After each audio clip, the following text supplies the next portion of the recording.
Bismillahirrahmanirrahim. Assalamu alaikum students.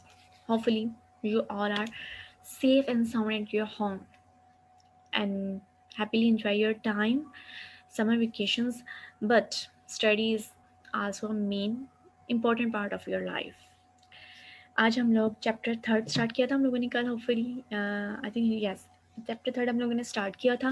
तो आज हम लोग चैप्टर थर्ड में उसका second lecture but actually second lecture नहीं है, second part of first lecture second part of first lecture. तो फर्स्ट लेक्चर में हम लोगों ने क्या पढ़ा था? फर्स्ट लेक्चर में हम लोग डिस्कस कर रहे थे पीरियोडिक टेबल के बारे में कि पीरियोडिक टेबल की बिगनिंग कैसे हुई और किस तरीके से पीरियोडिक टेबल को डिवाइड किया गया था दो पार्ट्स में, ग्रुप में और पीरियड्स में।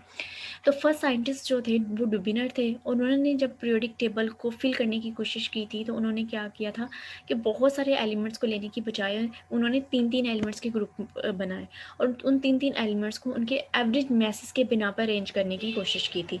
बट बदकिस्मती से वो इसमें ज़्यादा सक्सेसफुल नहीं हो पाए, तो उनकी ये थ्योरी कुछ ज़्यादा देर तक नहीं चल पाई थी। तो उनके बाद सेकंड साइंटिस्ट आए थे न्यूलैंड ऑक्टिव्स। न्यूलैंड साइंटिस्ट का नेम है और ऑक्टिव जो है इन्होंने जो ला दिया था, पीरियोडिक ला दिया था, उसी के अकॉर्डिंगली इनके नेम में ऐड कर दिया गया। वो कैसे वो अभी हमें थोड़ी देर में पता चलेगा। तो इन्होंने क्या किया था? फर्स्ट ऑफ ऑल इन्होंने अपना काम स्टार्ट कैसे किया था? After the successful determination of correct atomic masses, कि किसी भी एलिमेंट के करेक्ट एटॉमिक मास डिटरमाइन करने का हमें जब आइडिया हो गया था बाय द कैनिस रो इन 1816 के 1816 में साइंटिस्ट थे, उन्होंने आइडेंटिफाई कर दिया how to recognise the element atomic mass के किसी भी एलिमेंट के एटॉमिक मास को हम कैसे रिकॉग्नाइज कर सकते हैं। रिमेंबर दैट एटॉमिक मास पहले डिस्कवर हो चुका था कि हर एलिमेंट का एटॉमिक मास होता है, बट हर एलिमेंट का एटॉमिक मास कितना होता है ये डिस्कवर करने का मेथड अब जाके उन्हें पता चला था। जब न्यूजीलैंड को ये मेथड पता चला तो उसने क्या किया, उसने अपनी थ्योरीज को थोड़ा अपनी ऑब्जर्वेशन को एक लॉ में कन्वर्ट कर दिया, that is called the law of octaves. Newland ने ये सारा वर्क कब किया था? न्यूलैंड ने 1864 में अपने वर्क को स्टार्ट किया था and he is a British chemist, या यू कह सकते हैं he is a British English chemist, okay. And he put his observation in form of law. उसने जितनी भी ऑब्जर्वेशंस की थी प्रीवियस साइंटिस्ट के बारे में या उनकी थ्योरीज के बारे में, तो उसके अकॉर्डिंगली उसने जो भी वहाँ पे लॉ बनाया है उसने अपने लॉ को लॉ ऑफ ऑक्टिव्स का नेम दिया। अब ऑक्टिव का वर्ड वहाँ पे क्यों यूज़ किया गया ये जानने वाली बात है। इसमें हम क्या कर सकते हैं, यहाँ पर हम स्टडी करते हैं थोड़ा सा न्यूलैंड के बारे में कि उसने ऑक्टिव का वर्ड क्यों यूज़ किया था। In 1864, John Newland, an English chemist, proposed a organized scheme for the element. ही प्रपोज्ड आ ऑर्गेनाइजिंग स्कीम, मतलब उसने एक ऐसी स्कीम बनाई एलिमेंट्स को कि उनको किस तरीके से हम पीरियोडिक टेबल में बेसिकली हमें अरेंज करना चाहिए, ठीक है। और इसकी ऑब्जर्वेशन क्या थी? He observe a pattern that was periodic table. इसने जो इसने ऑब्जर्वेशंस की थी उनको उसने एक पीरियोडिक टेबल का शक्ल दे दी, ठीक है। And call the law of octave because, अब ऑक्टिव क्यों कहा गया था ये भी सुन ले, ऑक्टिव क्यों कहा गया था? Because the pattern repeated every eighth element, कि जिस पैटर्न से वो उनको अरेंज कर रहा था तो एवरी एट्थ एलिमेंट के बाद एलिमेंट्स जितने भी एलिमेंट्स थे वो अपनी केमिकल प्रॉपर्टीज़ को दोबारा से रिपीट कर रहे थे। तो इसका क्या मतलब है, वो दोबारा से कैसे रिपीट कर रहे थे? ये है आपके स्क्रीन के पे जो न्यूलैंड का पीरियोडिक टेबल है वो आपको दिखाई दे रहा है कि न्यूलैंड ने किस तरीके से एलिमेंट्स को अरेंज किया था। इसने कहा क्यों एवरेज मैथ्स के झंझट में पढ़ना, जब मुझे उनका एटॉमिक मास पता है भाई तो मैं उसके एटॉमिक मास के बिना पे उसको अरेंज करता हूँ। सो फर्स्ट ऑफ ऑल उसने क्या किया कि जो जो एलिमेंट्स उस टाइम डिस्कवर थे, ठीक है, उनको एटॉमिक मास की बिना पे उसने अरेंज करना स्टार्ट किया। फर्स्ट उसको हाइड्रोजन के बारे में पता चला, उसका एटॉमिक मास 1 था, उसने उसको फर्स्ट प्लेस कर दिया। देन उसे लिथियम के बारे में पता चला, उसका एटॉमिक मास 7 था, उसने सेकंड पे उसको प्लेस कर दिया। बट इससे मिस्टेक यहाँ पर हुई थोड़ी सी कि उसने ये नहीं सोचा कि भाई यहाँ पे कुछ मिसिंग है, तो उसने सोचा भाई मिसिंग है तो मे बी वो नेचुरली अकरिंग नहीं होंगे, या फिर हो सकता है कि वो उनका वजूद ही ना हो, उनकी अकरेंस ही ना हो कहीं पर, तो भी जो है मैं उनको अरेंज कर देता हूँ, जो चीज़ नहीं है मैं उसके वेट में क्यों बैठूँ। तो उसने जिस तरीके से भी उसने according to atomic mass increase कर दिया, बट अगर एटॉमिक मास के बिना पे भी वो वहाँ पे अरेंज कर रहा था तो वहाँ पे कुछ इनरेगुलरिटी आ रही थी, लाइक 1 के बाद डायरेक्ट 7 तो नहीं होता, 7 के बाद डायरेक्टली 9 तो नहीं होता, वहाँ पे कुछ मिसिंग होता है। बट उस टाइम उसके जो समझ में आ रहा था, जो एलिमेंट उसके पास प्रेजेंट थे, उसने according to their atomic mass उनको अरेंज करना शुरू कर दिया। और 8 एलिमेंट्स को उसने अरेंज किया इन हॉरिजेंटल रोज में, लेफ्ट टू राइट पीरियड में। फर्स्ट पीरियड उसने जो हॉरिजेंटल रो बनाई उसमें उसने सिर्फ 8 एलिमेंट्स को रखा, और फिर उसने नोट किया कि जब इन 8 एलिमेंट्स के बाद वो 9th वाले एलिमेंट मतलब सेकंड रो को स्टार्ट करता है, तो ये वाले 9th एलिमेंट की प्रॉपर्टीज फर्स्ट वाले से सिमिलर है।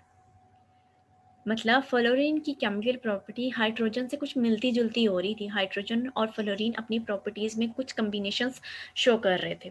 तो यहाँ पर इस वजह से उसने इसे ऑक्टिव लॉ का नेम दे दिया कि हर 8वां एलिमेंट जो है कंप्लीट होने के बाद 9th वन अपनी प्रॉपर्टी फर्स्ट वाले के साथ सिमिलर शो करता है। ठीक है, इसी के साथ इनको अरेंज करने का ये 8 एलिमेंट का आइडिया उसके माइंड में कहाँ से आया?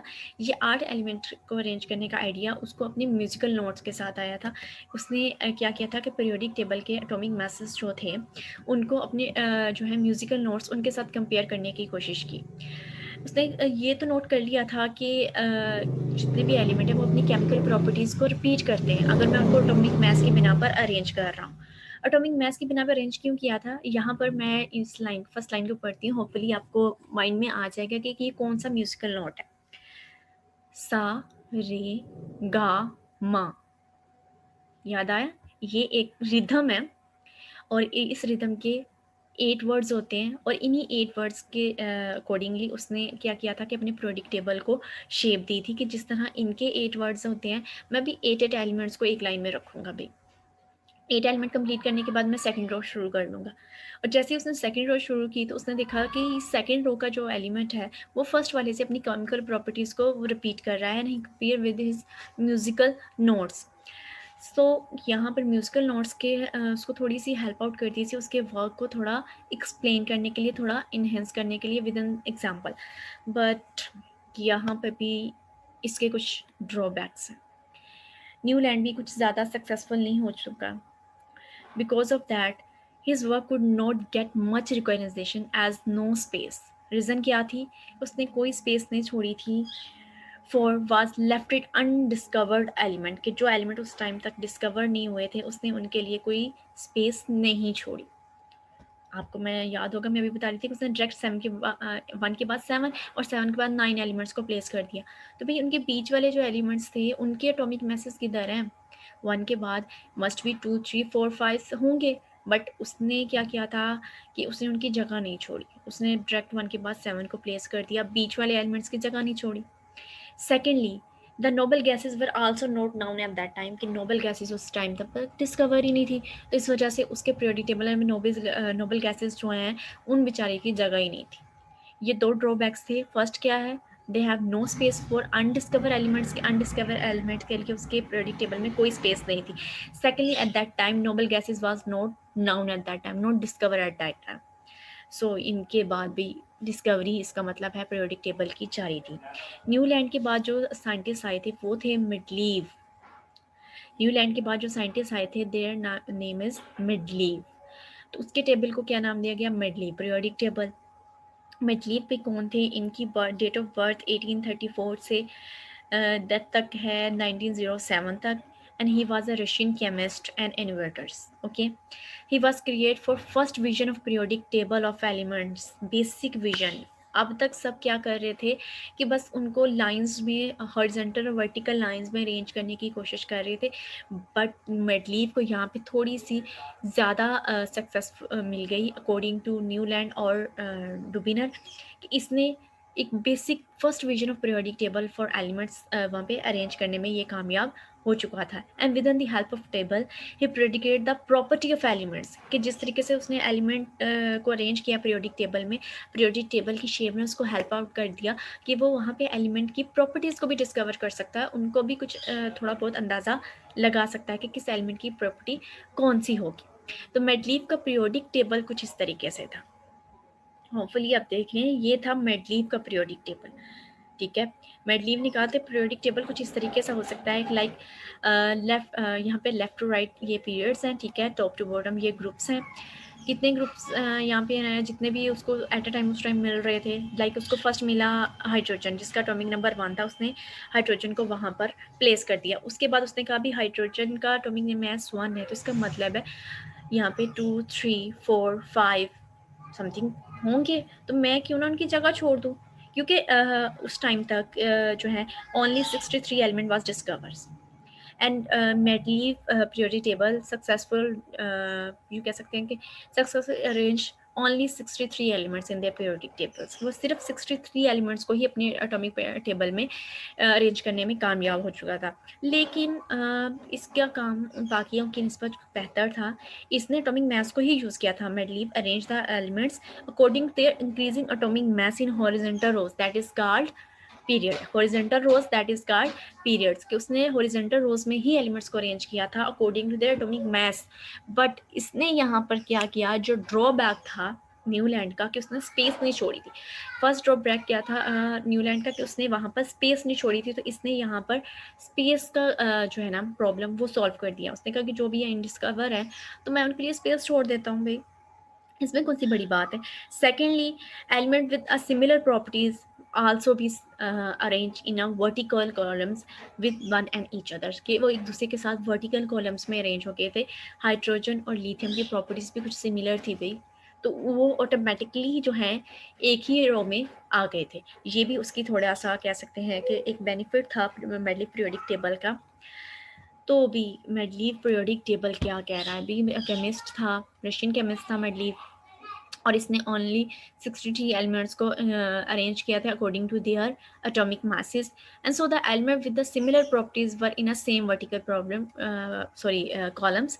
तो इसका रीज़न क्या हुआ कि जितने भी एलिमेंट्स की सिमिलर प्रॉपर्टीज थी वो वर्टिकल कॉलम्स में आ रहे थे, and this arrangement of element is called periodic table. भाई इस अरेंजमेंट को नाम दे दिया गया पीरियोडिक टेबल। अब जाके जो फर्स्ट में पीरियोडिक टेबल उन्होंने सोचा था, मेडलीव ने अब उसका विजन हमें दिया, ठीक है। उसने इतनी अटेम्प्ट होने के बाद, अटेम्प्ट्स को कंप्लीट करने के बाद, इतना सब वर्क किया, उस वर्क के बाद जब एलिमेंट्स को अरेंज किया गया जिस टेबल में, this tables card periodic table. अब मेडलीव के पीरियोडिक टेबल की डेफिनेशन अगर आ जाए, अगर कोई हमें पूछे कि what is the Mendeleev periodic table, तो उसको डिफाइन कैसे करेंगे। The property of the elements are periodic function of their atomic masses।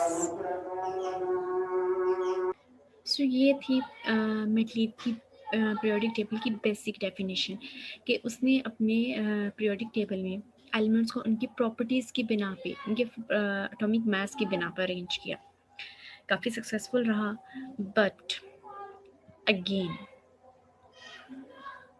मेडलीव के भी पीरियोडिक टेबल के कुछ डीमेरिट्स थे। इतनी मेहनत के बावजूद भी वो ज़्यादा सक्सेसफुल ना हो सका, लेकिन जितना उसने किया वो सब कुछ काफ़ी बेटर था, और उसने भी हमें काफ़ी इन्फॉर्मेशन दी और बहुत हद तक हमें कुछ न्यू आइडियाज़ भी दिए। So Mendeleev periodic table was the first ever attempt to arrange the element. ये भी इसका एक फ़ायदा है कि ये पहली बार ऐसा हुआ था कि एलिमेंट्स को उनके किसी प्रॉपर वे में, किसी एक बेहतरीन तरीके से एलिमेंट को पीरियोडिक टेबल में अरेंज करने का मेथड हमें जो है मेडलीव ने दिया था। बट कुछ डीमेरिट्स पे थे। वो डीमेरिट्स क्या थे, कि failure to explain the position of isotopes.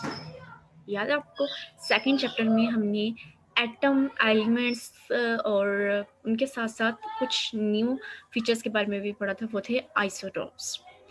सो इसने बाकी सब कुछ तो देख लिया कि जो अनडिस्कवर्ड एलिमेंट्स थे उनके लिए स्पेस छोड़ दी, बट होपफुली ये उस टाइम तक इस चीज़ को शायद रिकोगनाइज नहीं कर पाया था कि वहाँ पर हर एलिमेंट के आइसोटोप्स भी होते हैं, and he fail to explain the position of isotope in periodic table, के पीरियोडिक टेबल में आइसोटोप्स कहाँ पर आएंगे, ये उस बताने में थोड़ा अनसक्सेसफुल रहा था। And also wrong order of atomic masses of some elements, के कुछ एलिमेंट्स के एटॉमिक मास उसने गलत जगह प्लेस कर दिए थे, उनको प्रॉपरली प्लेस नहीं कर पाया था।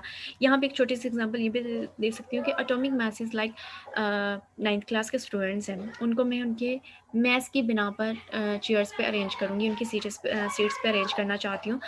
तो कुछ स्टूडेंट्स ऐसे भी हो सकते हैं जिनमें दोनों का मैथ्स जो है वो सेम आ जाए, तो वहाँ पर उनकी अरेंजमेंट में थोड़ी-सी गड़बड़ हो जाती है और यही गड़बड़ मिड-लीफ से भी हो गई थी। And also he could not explain further the solution of these problems, but someone suggests that atomic mass of element could not survive as the base of arrangement कि यहाँ पर किसी की सजेशन थी कि एटॉमिक मास को इस वजह से हम लोग पीरियोडिक टेबल की बेस नहीं बना सकते कि पीरियोडिक टेबल में एटॉमिक मास की बिना पर हम लोग एलिमेंट्स को अरेंज करते जाएं, ये उसकी बेसिक यूनिट नहीं हो सकता। उसकी रीज़न मैं अभी बता चुकी हूँ कि जब हम स्टूडेंट्स को फॉर एग्जांपल दी है कि अगर एलिमेंट्स को हम लोग स्टूडेंट में कन्वर्ट करते हो, स्टूडेंट्स को मैं जब क्लास में अरेंज करना चाह रही हूँ तो मैं जैसे जैसे मैथ्स है उनका मैथ्स मैयर कर रही हूँ और उसके अकॉर्डिंगली उनको अरेंज कर रही हूँ।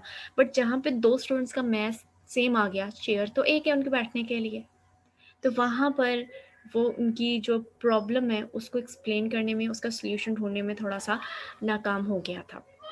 बट फिर भी इसने जितनी एफर्ट्स की थी वो काफ़ी अच्छी थी। इसने एटॉमिक मास की बिना पर अरेंज किया था और जो स्पेस का प्रॉब्लम था वो मेडलीव ने हल कर दिया था। आज का लेक्चर इतना ही था। होपफुली आपको अच्छे से समझ आ गया होगा। अल्लाह हाफ़िज़।